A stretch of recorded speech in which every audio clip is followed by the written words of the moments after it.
बात आज की चैनल के कार्यक्रम आर पार में मैं सुरेंद्र चतुर्वेदी आपका स्वागत करता हूं। दोस्तों, केकड़ी की जन्मपत्री और उसका भविष्य, केकड़ी में हाहाकार मचा हुआ है। जनमानस आर पार के मूड में है। हर मोर्चे पर आंदोलन किया जा रहा है। अब नहीं तो कभी नहीं जैसा रोष चारों तरफ नजर आ रहा है। मुद्दा है केकड़ी को जिला बनाए रखने का। जिला यदि बनाए नहीं रखा गया तो केकड़ी जैसे तबाह हो जाएगा, और यदि बनाए रखा गया तो विकास के सारे रास्ते खुल सिम की तर्ज पर खुल जाएंगे। राज्य के पूर्व मुख्यमंत्री अशोक गहलोत को पता था कि वह अगले मुख्यमंत्री किसी कीमत पर नहीं बन पाएंगे, इसलिए उन्होंने कूटनीति से आने वाली सरकार के रास्ते में टूटी बोतलों के कांच बिखेर दिए। जाते जाते इतने जिले बना दिए जिनकी जरूरत ही नहीं थी। न तो जिलों के लिए जरूरी शर्तों को वह पूरी करते थे, न जिले बनने की हैसियत रखते थे। 10 लाख की आबादी किसी भी जिले की पहली शर्त होती है। कई जिले इसे प्राथमिक शर्त को भी पूरा नहीं करते, मगर यह मनोविज्ञान है कि किसी को कोई चीज़ उससे वापस छीनना कभी बर्दाश्त नहीं किया जाता। केकड़ी में भी यही हो रहा है। पूर्व विधायक राज ऋषि ने केकड़ी को जिला बनाकर अपने कार्यकाल को तो स्वर्णिम बना दिया, मगर गौतम ऋषि के गले में सर्प की माला डाल दी। यदि वह चुनाव जीत जाते तो शर्तिया बात थी कि केकड़ी जिले को कायम नहीं रख पाते, मगर उनका स्वर्णिम काल धरा रह गया। उनके जिला अस्पताल का निर्माण भी काम नहीं आया। वे चुनाव हार गए और केकड़ी को जिला बनाए रखने की उनकी जिम्मेदारी भी खत्म हो गई। माफी चाहूँगा, आज वह गौतम ऋषि के मजे लेने की मुद्रा में है। जिला कायम रखने के लिए जनता को आंदोलन करने का मंत्र दे रहे हैं। उनको भी पता है कि जिला वापस लिया जा सकता है, इसलिए वे जन आक्रोश का हवा दे रहे हैं। कम से कम 4 विधानसभाएं हों तो मजबूत जिला माना जाता है।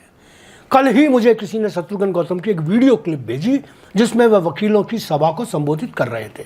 3 महीने का बच्चा ज़्यादा समय तक जीवित नहीं रहता। यह डायलॉग अपने आप में मुद्दे को मुर्दा बताने के लिए काफ़ी था। गौतम ऋषि ने केकड़ी को जिला बनाए रखने के लिए केकड़ी से जयपुर तक की पद यात्रा का प्रस्ताव रख दिया।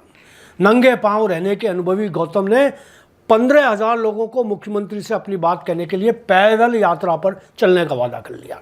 साथ ही उन्होंने चतुराई यह भी दिखा दी कि साफ कह दिया कि उनके साथ राज ऋषि रघु शर्मा भी अपने समर्थकों के साथ चलें, कंधे से कंधा मिलाकर।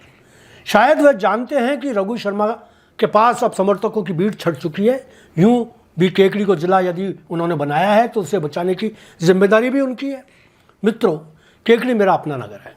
मैं भी चाहता हूं कि वह जिला बना रहे। यदि उसके लिए किसी भी तरह के आंदोलन में मेरी ज़रूरत पड़ी तो मैं लाठी भाटा गोली खाने को प्रस्तुत हूँ। केकड़ी चाहे तो मुझे आजमा ले, मगर केकड़ी को जिला बनाए रखने के लिए सिर्फ आंदोलन करना ही काफ़ी नहीं होगा। इसके लिए केकड़ी का परिसीमन करना पड़ेगा। नज़दीकी गांवों और कस्बों को केकड़ी क्षेत्र से जोड़ना होगा। 10 लाख की आबादी वाले नियम को जिंदा करना होगा। विधानसभा क्षेत्र बढ़ाने होंगे। क्षेत्रफल में भारी इजाफा करना होगा। हो सकता है परिसीमन में केकड़ी विधानसभा किसी वर्ग विशेष के लिए आरक्षित कर दी जाए, जैसे पहले थी। यदि ऐसा हुआ तो क्या होगा, यह भी हमें सोच लेना चाहिए।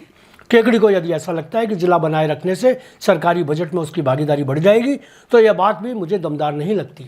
बजट तो विधायक की हैसियत से जुड़ा होता है। अब तक जितना बजट केकड़ी को मिला वह बिना जिला बने ही मिला।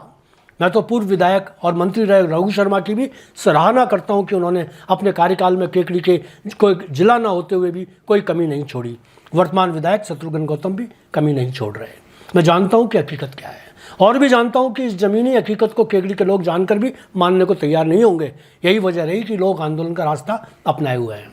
विधायक शत्रुघ्न भी आंदोलन में साथ रहकर कंधे से कंधा मिलाने की बात कर रहे हैं। मैं भी लिख रहा हूं कि केकड़ी को जिला बनाए रखना चाहिए। मुख्यमंत्री से मेरा भी आग्रह है कि 4 जिलों को कम करने से राज्य के बजट में तूफान नहीं आएगा।